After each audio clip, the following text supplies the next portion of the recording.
यदृच्छया चोपपन्नं स्वर्गद्वारमपावृतं सुखिनः क्षत्रियाः पार्थ लभन्ते युद्धमीदृशम्।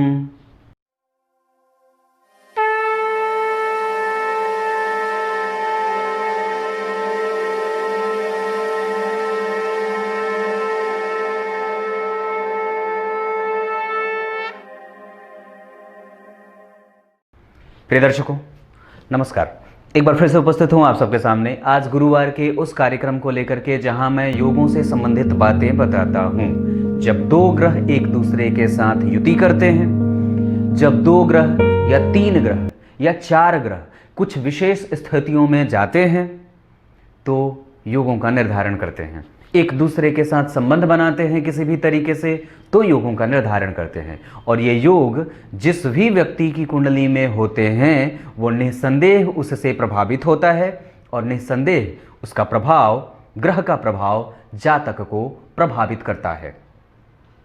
आपकी कुंडली में क्रमशः 50 से 55 नहीं, 60 से 70 नहीं, 100 तक के योग बन सकते हैं, पर वो जितनी मात्रा में बनते हैं उसके कई बार परिणाम नहीं मिलते हैं। कई बार हमें बता दिया जाता है कि ये गजकेसरी योग है, तो ये महापुरुष योग है, तो ये गंधर्व योग है, तो ये परिजात योग है, तो ये योग है, योग है, कई तरीके के, पर वो वास्तव में दिखने को नहीं मिलते और न ही उनका प्रभाव जातक के ऊपर देखने को मिलता है।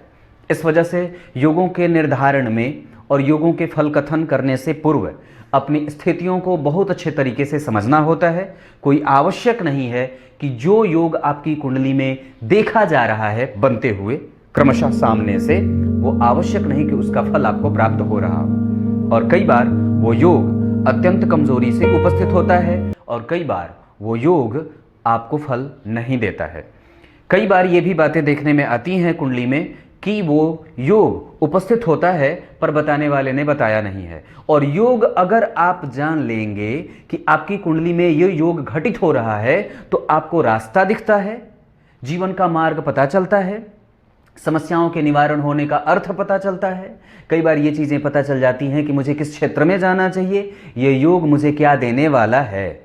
योग एक ऐसी पिटारी है जो आपके परम पिता परमेश्वर के द्वारा आपको सौंपी गई है और यात्रा ये जो जीवन की है उसमें ये बात कही गई है परमपिता के द्वारा कि हे पार्थ, हे पुत्र, जब तुम्हें भूख लगे, जब तुम्हें आवश्यकता पड़े और कोई मार्गदर्शन की आवश्यकता हो तो इस योग को देख लेना कि तुम्हारे जीवन में इन योगों का लाभ मिलने वाला है। तो तुम्हें वो मार्ग पता चल जाएगा कि दरअसल तुम्हें किस रास्ते पे जाना है और कौन से रास्ते का परित्याग करना है। वस्तुतः बात यही देखने वाली होती है कि योगों के माध्यम से हम अपने जीवन के नई दिशा और गति को समझ लेते हैं कि कितनी स्पीड से हमारी चाल होनी चाहिए और किस दिशा में हमें लक्ष्य बनाना चाहिए। तो उसी में से एक योग जो है हरिहर ब्रह्मा योग। हरिहर ब्रह्मा योग ये मुझे लगता है आप लोग पहली बार सुनते होंगे और अगर नहीं सुने हैं या अगर जानते हैं तो फिर से ऐसे ये कई तरीके से बनता है, पर मैं आज उसमें से पहले दृश्य को दिखाने वाला हूं जिसमें ये योग पहली बार बनता है और ये पहले श्रेणी का योग बनता है। इस योग में बनने का जो प्रधान सूत्र है वो ये है कि आपकी कुंडली में द्वितीय भाव के जो अधिपति होते हैं, आपकी कुंडली में जहां पे 2 नंबर, यहां पे 8 नंबर मैंने जहां लिखा है, यहां पे आपकी कुंडली में जो अंक लिखा हो उस अंक के अधिपति जो भी बनते हों, 1 लिखेगा तो मंगल हो जाएंगे, 2 लिखेगा तो शुक्र, 3 और 6 लिखेगा तो क्रमशः उसके अधिपति बुध हो जाएंगे। 4 पे चंद्रमा को देखना होगा, 5 पे सूर्य को देख लीजिए, 6 पे मैंने कहा बुध, 7 और 2 पे शुक्र। 7 नंबर अगर लिखा है यहां तो उसके लिए आपको शुक्र को देखना होगा। 8 और 1 लिखा है अगर यहां पे तो उसके लिए आपको अपनी कुंडली में मंगल को देखना होगा। 9 और 12 अगर लिखा है जन्म कुंडली के दूसरे भाव में तो इसका मतलब है कि आपको अपनी कुंडली में देवगुरु बृहस्पति को देखना चाहिए। 10 और 11 पे शनि को देखना होगा। तो जो भी यहां पे अंक बन रहे हों उसके अधिपति जहां भी कुंडली में बैठे हों वहां से दूसरे, 12वें और 8वें शुभ ग्रह का बैठना हरिहर ब्रह्मा योग बनाता है। बस इतनी सी बात थी। द्वितीय भाव के अधिपति मैंने यहां मंगल को बनाया है, वो जाकर के जन्म कुंडली के भाग्य भाव में बैठे हैं। अब ये नहीं देखना है इसमें कि वो कहां बैठे हैं। द्वितीय भाव का अधिपति चाहे 12 में बैठा हो, द्वितीय भाव का अधिपति चाहे तृतीय में बैठा हो, द्वितीय भाव के अधिपति चाहे छठे भाव में बैठे हो, द्वितीय भाव के अधिपति चाहे 8वें में बैठे हो। हाँ, बस ये देखना आवश्यक है कि द्वितीय भाव के अधिपति इस कुंडली में मंगल बनते हैं, उससे दूसरे भाव में और उससे पिछले वाले भाव यानी कि 12वें भाव में शुभ ग्रह का बैठना आवश्यक है। और इस भाव से 8वें भाव को गिनिए तो 1 2 3 4 5 6 7 8, द्वितीय जहां बैठे हैं यानी कि मंगल, उससे 8वें भाव में एक शुभ ग्रह चंद्रमा बैठा है और यही हो जाता है हरिहर ब्रह्मा योग। और इस योग में व्यक्ति जन्मा जो होता है वो कैसा फल करेगा, अब इसको समझाता हूं। द्वितीय भाव के अधिपति जहां बैठे होंगे, अगर अष्टम में बैठे होंगे तो शत्रुओं का हंता, परिस्थितियों से लड़ने वाला और स्वास्थ्य में और आयु को प्राप्त करने वाला। साथ ही साथ द्वितीय भाव के अधिपति अगर मंगल यहां भाग्य में बैठे हैं तो धर्म का पालन करने वाला, पूर्वजों का आशीर्वाद प्राप्त करने वाला, अपने पिता और माता का आज्ञाकारिता का गुण रखने वाला और स्वधर्म का पालन करने वाला। अगर द्वितीय भाव के अधिपति ये स्थितियां लग्न में बैठ करके बना रहे होंगे तो व्यक्ति का स्वास्थ्य, व्यक्ति का चरित्र, व्यक्ति के श्रेष्ठ स्थितियों के जाने की स्थितियां दिखती हैं। व्यक्ति मजबूत व्यक्तित्व का होता है और अपने प्रभावों से समाज के बड़े तबके को प्रभावित करता है। जन्म कुंडली के दूसरे भाव के अधिपति अगर ये योग 11वें भाव में बनाए, 12वें में बनाए तो व्यक्ति को धन का लाभ और सांसारिक सुखों का संपूर्ण लाभ मिलता है। भौतिकीय सुख का भाव 11वां भी होता है और चतुर्थ भी होता है। अगर इन भावों में ये योग बन रहा होगा, मान लीजिए कि द्वितीय भाव के अधिपति मंगल यहां बैठ गए और यहां से चंद्रमा यहां बैठ गए और शुक्र यहां बैठ गए और यहां से 8वें यहां पे गुरु बैठ गए, तो भी ये स्थिति व्यक्ति के जीवन में सुख, संसाधन, समृद्धि, यश, गौरव और समाज में बड़े लेवल पे जा करके लोगों को प्रभावित करने वाला बनाता है।